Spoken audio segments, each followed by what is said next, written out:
Dr. Elena Reyes watched the oscilloscope pattern repeat for the 17th time, its rhythm unchanging. 3 short pulses, 2 long, a pause, then a mathematical sequence that defied natural origin. The signal had penetrated every radio telescope on Earth simultaneously, bypassing filters and security protocols as if they were designed specifically to receive it. "Still think it's a glitch, Director?" she asked, not bothering to hide her satisfaction. Director Hammond's face remained impassive, but the tightness around his eyes betrayed his discomfort. 6 months ago, he'd led the board that had stripped Reyes of her funding after her controversial paper on potential non-human intelligence signatures. "We need verification from at least 3 more stations before." "We have confirmation from 17 stations on 6 continents," Reyes interrupted, sliding a tablet toward him. "And the embedded coordinates point to an object in the Kuiper belt that wasn't there in last month's survey." The room fell silent. 20 of Earth's top scientists exchanged glances, the implications settling like lead in their stomachs. They weren't alone. They had never been alone. The United Nations Security Council took less than 48 hours to approve the mission. The reproposed military spacecraft *Odyssey* carried a 12-person team: scientists, linguistic experts, and special forces soldiers, toward coordinates at the edge of the solar system. Reyes stood on the observation deck, watching the distant sun shrink behind them. Captain Santos joined her, his military posture at odds with the wonder in his eyes. "Do you think they're still out there, waiting for us?" he asked. "The signal's repeating," Reyes replied. "Someone wants to make absolutely certain we find them."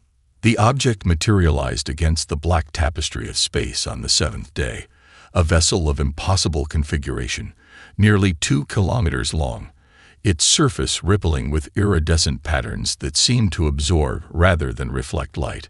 No visible propulsion systems, no recognizable communication arrays. "No radiation signature," reported the science officer. "No heat emissions. If it weren't for its mass distortion, we'd think it was a ghost." The Odyssey approached cautiously, scanning repeatedly. The alien vessel made no response, drifting silently in the void. "We're picking up internal atmospheric pressure," Santos announced.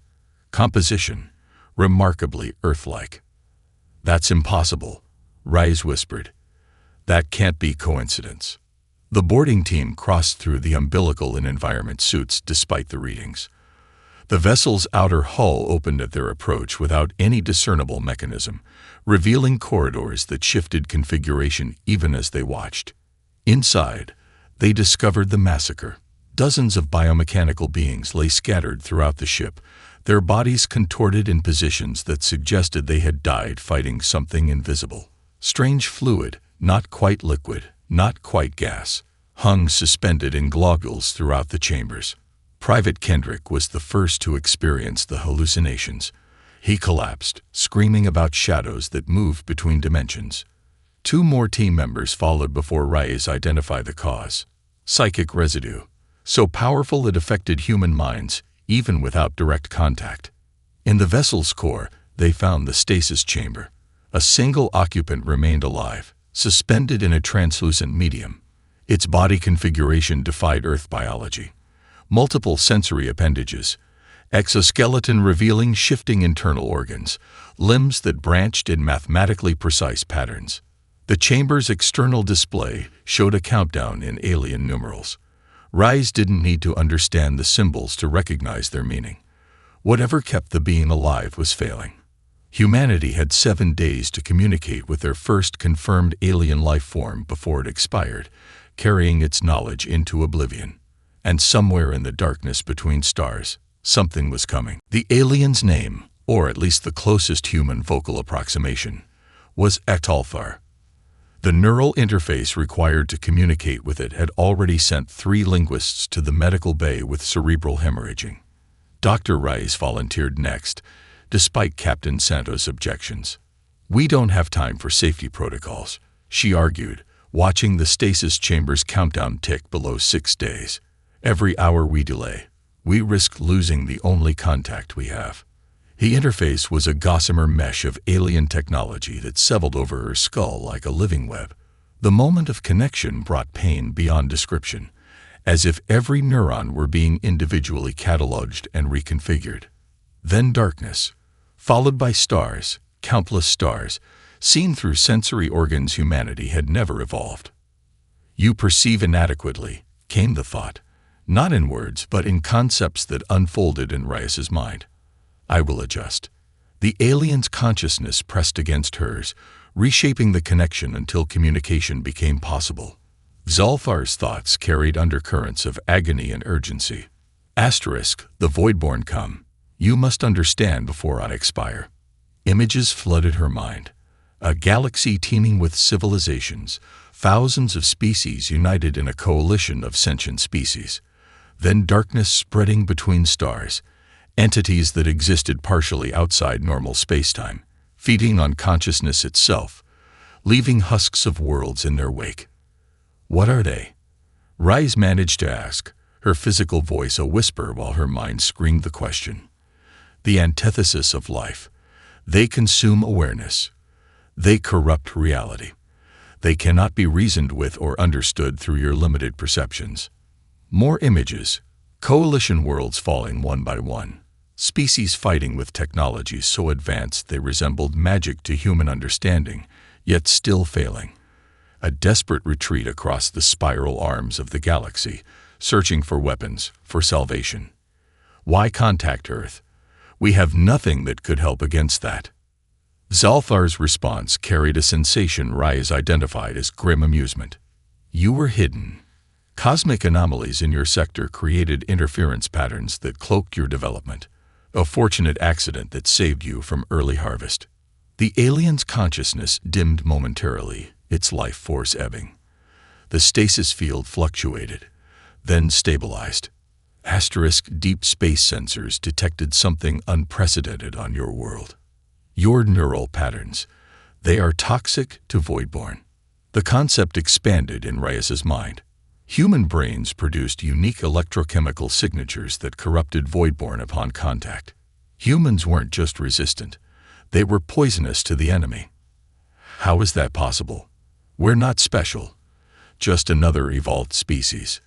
Your evolution took place in isolation, following paths no other sentient species traveled. Your brains developed without the subtle influence of Voidborn background radiation that permeates most of the galaxy. You are unadulterated. With tremendous effort, Zalfar transferred command protocols for the ship and a three-dimensional coordinates map showing coalition strongholds and Voidborn corrupted systems. The data burned into Reyes's mind like a brand. We sought weapons. The thought came weaker now, the alien's life signs destabilizing. But we may have found something far more dangerous, a species that enjoys war. What do you mean? Reyes pressed, feeling the connection begin to disintegrate. Images answered her. Coalition historical records of thousands of species across the galaxy. Most had developed spaceflight after unifying their worlds, after outgrowing conflict. Humans were among the few species still divided by nations, still perfecting weapons, still carrying the biological legacy of predators long after achieving sentience. Asterisk. The Coalition needs your resistance to Voidborn, but they will fear what comes after victory. The neural connection shattered as Zalfar's life signs flatlined. The stasis chamber dimmed, its occupant now still forever. Reyes removed the interface, blood trickling from her nose and ears. Santos helped her stand. "Did you learn what we need to know?" he asked. "Yes," she whispered, the star map branded into her mind's eye glowing with urgent clarity. "We know where they are, and they've just drafted humanity into a war for the galaxy." Admiral Jackson Way had seen panic before. During the water wars of the 2030s, he'd watched cities tear themselves apart when the reservoirs ran dry. But nothing compared to the global hysteria that followed the revelation. Humanity was being drafted into an interstellar conflict they never knew existed. "The markets have completely collapsed," General Miyazaki reported, sliding a tablet across the Pentagon's crisis table. Religious upheaval across every continent. 3 nations have already declared martial law. Wei nodded, his weathered face betraying nothing. And our more practical concerns. Dr. Rice's team has begun integration of the alien tech. The UN Security Council has approved the formation of the Terran Defense Alliance. All major military powers have committed their resources. On the screens surrounding them, chaos unfolded across a fracturing world. Former enemies now scrambled to forge alliances against an existential threat that most civilians couldn't even comprehend. "We need ships," Wei said simply. "And we need them yesterday." The Nevada Desert facility sprawled across 50 square kilometers, its perimeter guarded by technology repurposed from the alien vessel. Inside, Dr. Rice supervised as engineers attempted to integrate coalition weapon systems into human-designed spacecraft. "The power requirements are impossible," complained Chief Engineer Puttle. "Their weapons operate on principles of harmonic resonance, designed to disrupt voidborn without damaging organic matter. Our power sources can't sustain the field integrity." Rice studied the schematics, the alien mathematics still burning behind her eyes from the neural interface. "You're approaching this like they would. Try it our way." "Meaning?" "They design weapons with limits. We design weapons to overcome limits." The modified prototype exceeded all expectations. The coalition weapon, redesigned with human engineering principles, generated a destructive yield 5 times greater than its original specifications. It also destabilized catastrophically during the 3rd test, vaporizing the test facility and leaving a kilometer-wide crater in the desert floor. "More containment, less restraint," Rice noted as they watched the mushroom cloud dissipate. "We're getting closer."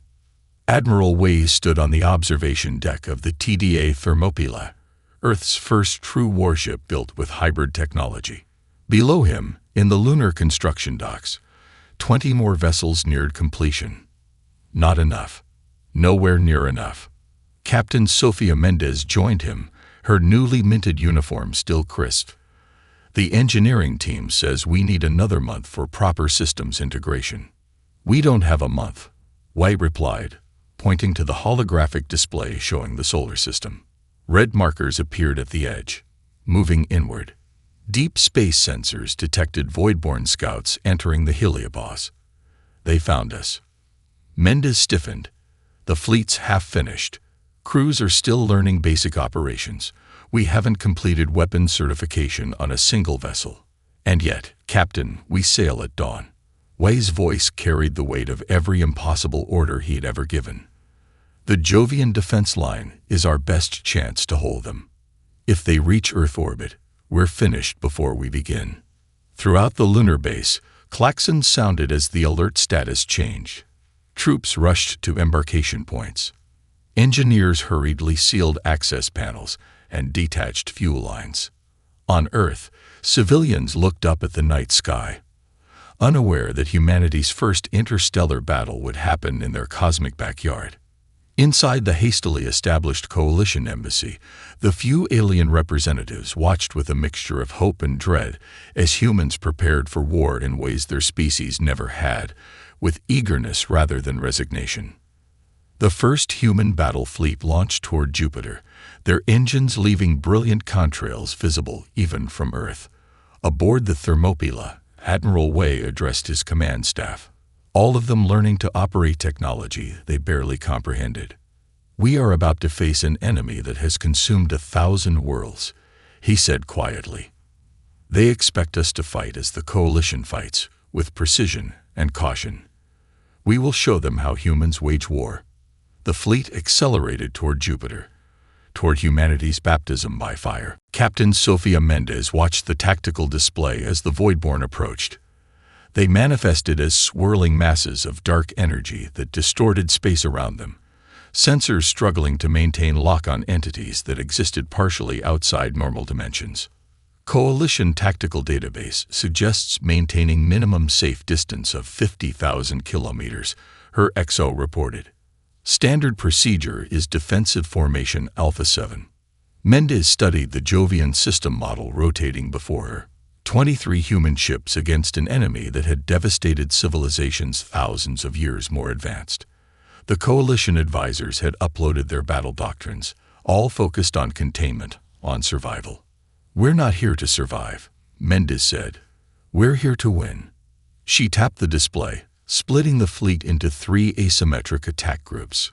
Execute Maneuver Thermopylae Actual. Across the fleet, commanders received orders that contradicted everything the coalition advisors had insisted was proper protocol. The human vessels broke formation, using Jupiter's gravitational well for slingshot maneuvers that sent them hurtling toward the enemy at velocities that strained their structural integrity. "They're adapting," Tactical reported as the Voidborn shifted to intercept. Unknown energy signatures building within their mass concentrations. "Override Coalition Defense I," Mendez ordered. "Manual targeting only."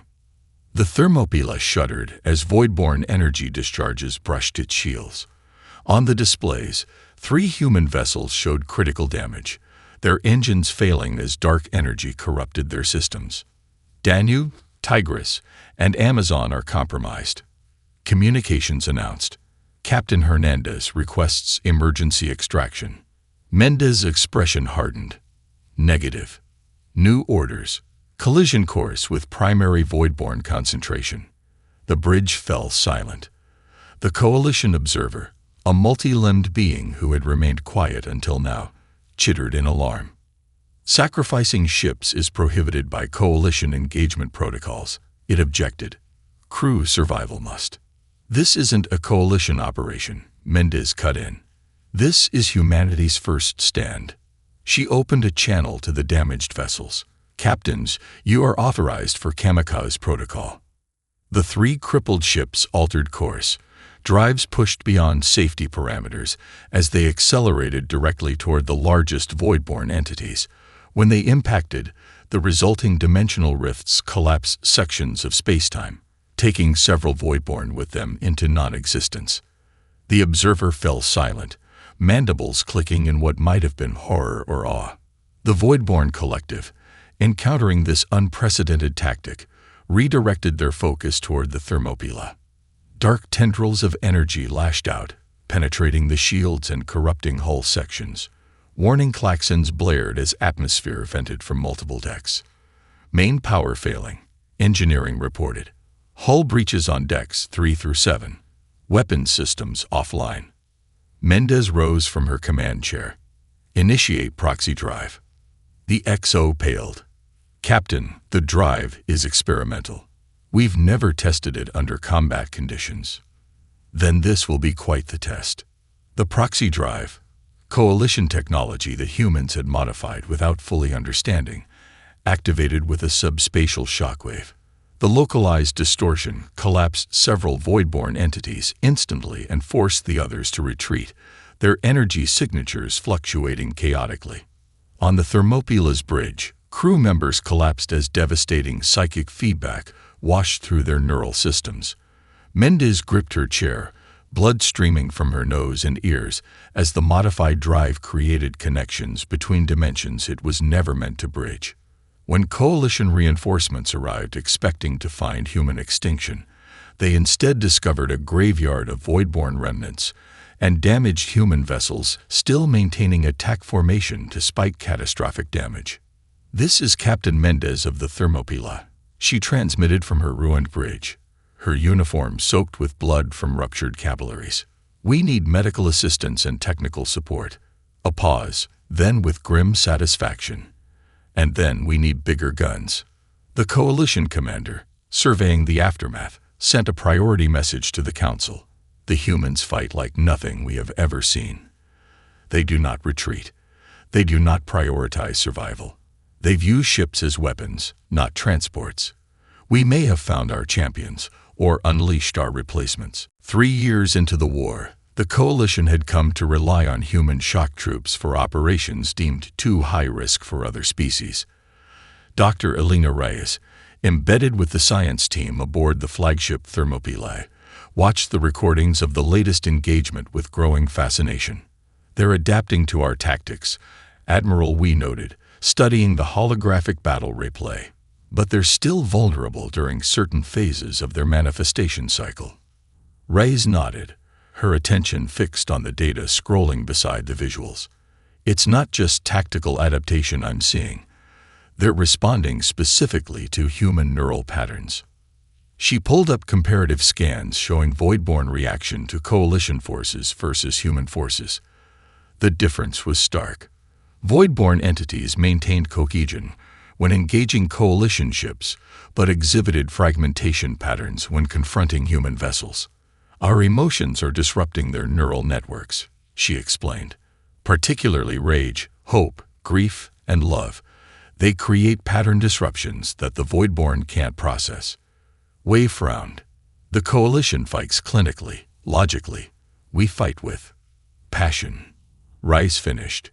Emotional intensity. It's toxic to them. The coalition xenobiologist, a crystalline entity that communicated through light pulses, contributed to the discussion. Human psychological responses to battlefield trauma differ fundamentally from all documented species. You convert fear into determination, loss into vengeful resolve. Is that unusual? Wei asked. The lights flickering across the xenobiologist's surface indicated what might have been scientific excitement. You've been fighting extinction-level threats your entire evolutionary history, not just predators, but disease, climate, and yourselves. You're pre-adapted for apocalypse. On Proxima Centauri b, the mining colony had gone silent 3 days earlier. When the Thermopylae arrived, they expected to find another devastated outpost. Instead, they discovered the settlement intact, surrounded by destabilized voidborn matter. Colonel Takashi led the ground team, advancing cautiously through the main habitat dome. Survivors located, he reported over comms. Approximately 40 colonists barricaded in the central processing facility. The civilians, miners with no military training, had modified their industrial equipment into makeshift weapons. More surprisingly, they'd reconfigured the colony's communication array into something else entirely. We used it to broadcast pain, explained Chief Engineer Garcia, her eyes haunted by whatever she had experienced. Our own emotional pain. Simmons lost his family on Luna when the Voidborn hit last year. Chen watched her sister die in the Mars evacuation. We took those memories, amplified them through the array. Reyes examined the crude device, understanding dawning. You weaponized human grief. Garcia nodded. The first wave hit us hard. We lost 30 people. But then we noticed, when we fought while focusing on our losses, on our rage and pain, the Voidborn couldn't maintain cohesion near us. So we built this. The device was elegant in its simplicity, neural interfaces similar to those used for recreation, connected to the colony's powerful transmission array. The colonists had taken turns connecting, broadcasting their most intense emotional memories toward the Voidborn attackers. It burned them, Garcia whispered. Our pain burned them like acid. In the secure conference chamber aboard the Coalition flagship Eternal Vigilance, the Council debated the implications of the latest human innovations. They've gone from adapting our technology to creating entirely new weapons we never conceived, the Archivac's representative noted, its voice resonating from multiple speech organs, based on emotional states we evolved beyond millennia ago. They're effective, countered the military coordinator. They're unpredictable, insisted the strategic forecaster. If they're willing to weaponize their own trauma against the Voidborn, what happens after the war? What guarantee do we have they won't turn these methods against the Coalition if conflicts arise? The Grand Observer studied the battle data in silence before speaking. We sought a weapon against the Voidborn. We found one in humanity. But we may need to consider containment protocols for after the war concludes. The chamber fell silent as the implications settled. Plans began forming, contingencies for dealing with humanity after they had served their purpose. These plans were still being formulated when the Voidborn launched their most devastating counterattack yet. The Voidborn evolved. After countless encounters with humans, they developed hybrid entities capable of withstanding human psychic toxicity. These new forms moved with purpose rather than the mindless consumption patterns observed previously, executing feints, setting traps, and performing strategic retreats. "They're learning," Admiral Wei said grimly, studying the battle recordings from the Centauri sector. "Not just adapting, but applying what they learn." The tactical displays showed void-born forces targeting communications arrays first, then power cores, following standard human military doctrine for crippling enemy vessels. Most disturbing, they began bypassing coalition ships to focus exclusively on human crews and leadership. "They recognize us as the primary threat," Captain Mendez observed. "That's rational strategic assessment. They shouldn't be capable of that." The warning came too late. While the Coalition Council debated containment protocols for humanity, a massive void-born fleet bypassed the outer system defenses, using precisely calculated gravitational slingshots around Neptune and Uranus, maneuvers copied from human tactics at the Battle of Jupiter. Earth received 18 minutes of warning before the attack commenced. The battle for Mars became humanity's most desperate hour. Void-born forces established a foothold in the abandoned mining tunnels beneath Olympus Mons, spreading corruption through the subterranean network, while human forces fought to contain the incursion. From the command center beneath Valles Marineris, Admiral Wei coordinated the counterattack, his expression darkening as he recognized disturbing patterns in enemy movements. "They're using our own military doctrines against us," he told his staff. "Classic pincer movements, establishing beachheads before expanding territory. These aren't mindless cosmic entities anymore. They're thinking like human strategists." The implications chilled everyone present. The Voidborn were adapting not just human tactics but human thought patterns. On Phobos Station, Dr. Rice led the research team studying Voidborn manifestation patterns when the attack came. As corrupting energy flooded the station, she implemented Emergency Protocol 7, a desperate gambit based on theoretical models. The modified stasis field captured a partially formed void-born consciousness as it attempted to manifest within the laboratory. The entity writhed within the containment field, its form flickering between states of matter and energy. When the Coalition containment specialists arrived, they found Reyes alone in the secured laboratory, blood trickling from her eyes as she maintained neural contact with the entity. "It's speaking to me," she whispered. "Not in words, but in concepts. It's remembering." Under strict quarantine protocols, Reyes extracted information that shattered everything they thought they knew about their enemy. The Voidborn weren't alien invaders, but the corrupted remnants of the predecessors, the first civilization to achieve technological singularity.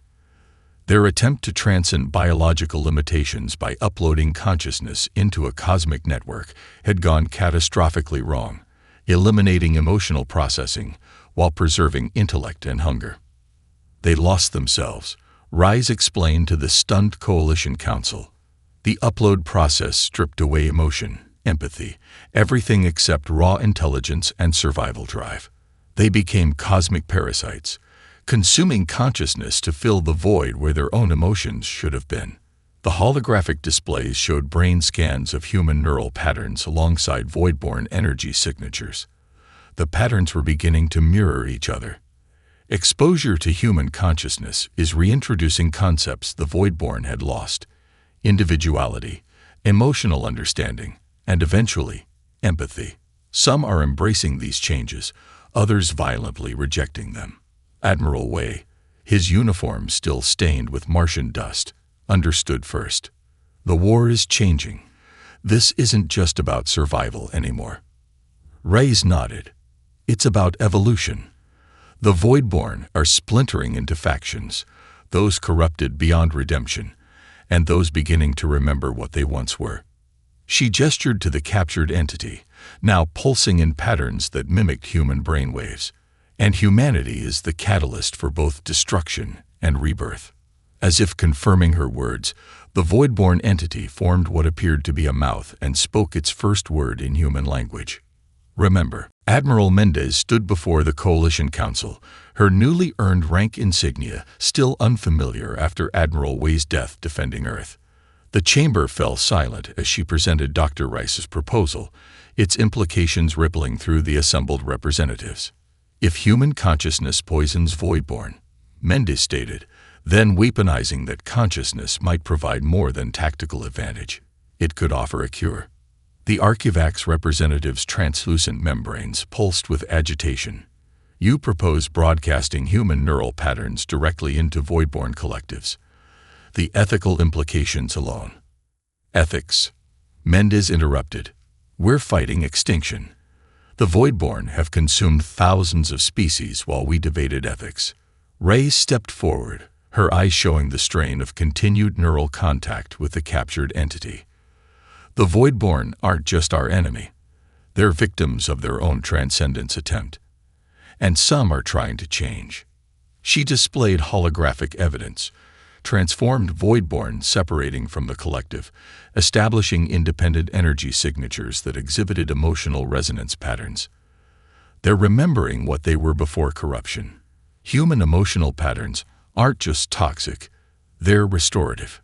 The Council deliberated for 3 days before authorizing a limited test deployment. The devices were called psych bombs, quantum entanglement nodes containing the digitized emotional patterns from volunteer human minds. No simulation could predict their effectiveness. The potential for catastrophic dimensional collapse was calculated at 67%. Lieutenant Quan stood before the assembled volunteers at Luna Base, his expression grave. There are no guarantees you'll return from this. The entanglement process will temporarily connect your consciousness directly to the target Voidborn entities. The physical and psychological risks cannot be overstated. 200 volunteers stepped forward anyway. Artists, soldiers, scientists, civilians who had lost loved ones, each contributing unique emotional signatures to the weapons. The Battle of Rigel would serve as the testing ground. As coalition forces engaged the Voidborn fleet, specially modified vessels moved into position, each carrying a single psych bomb. From the Thermopilas bridge, Mendes gave the order, detonate all bombs simultaneously. The weapons activated with no visible effect. No explosion, no energy discharge visible to normal sensors. But on the psionic spectrum, the release was cataclysmic. Human emotional patterns, love, hate, hope, fear, joy, sorrow, flooded into the Voidborn consciousness network. The effect was beyond all calculations. Affected Voidborn didn't simply disintegrate. They transformed, their energy signatures reconfiguring into patterns that mimicked human neural activity before breaking from the collective entirely. Across the battlefield, Voidborn entities either collapsed into non-existence or separated into independent consciousness nodes. For the first time in recorded history, the Voidborn collective retreated in disarray rather than strategic withdrawal. The victory came at terrible cost. The human volunteers whose minds formed the weapons collapsed simultaneously, their consciousness somehow entangled with the transformed Voidborn. They didn't die but entered a comatose state, their brain activity synchronized with entities light years distant. In the secured medical facility beneath Geneva, Rise monitored the stasis chambers containing the volunteers. Their neural patterns pulsed in perfect synchronization with the transformed Voidborn, now calling themselves the Reborn. They're communicating, she told Mendes, creating a shared dream space between species. The volunteers report the Reborn are sharing knowledge, coordinates, tactical information. Mendes studied the readouts. Can we trust this information? The Reborn have revealed the location of the Nexus, the central consciousness hub of the original Voidborn collective. For the first time, we have a target that could end this war. As the coalition debated the reliability of this intelligence, Rise made her decision. Against all protocols, she connected herself to the neural interface linking the volunteers. Her consciousness expanded into the shared mind space, where human and former Voidborn entities communicated in a realm of pure thought. What she discovered there changed everything. Beneath layers of corruption and hunger, the original essence of the predecessors still existed, trapped within their own creation, waiting for liberation. We haven't just found a weapon. She transmitted to Mendez before breaking connection. "We found a way to heal a wounded universe, and it begins with us." Earth's moon, transformed by 5 years of frantic construction, housed humanity's final gambit, the empathy engine. This massive structure, built into the Tycho crater, integrated coalition quantum technology with human ingenuity, designed to broadcast the collective emotional experience of humanity across the galaxy. Unlike the targeted psych bombs, this would affect all Voidborn simultaneously. If it failed, Earth would be defenseless.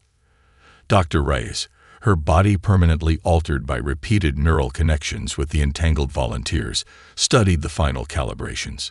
The once brilliant scientist now existed partially in multiple consciousness planes, her perceptions no longer entirely human.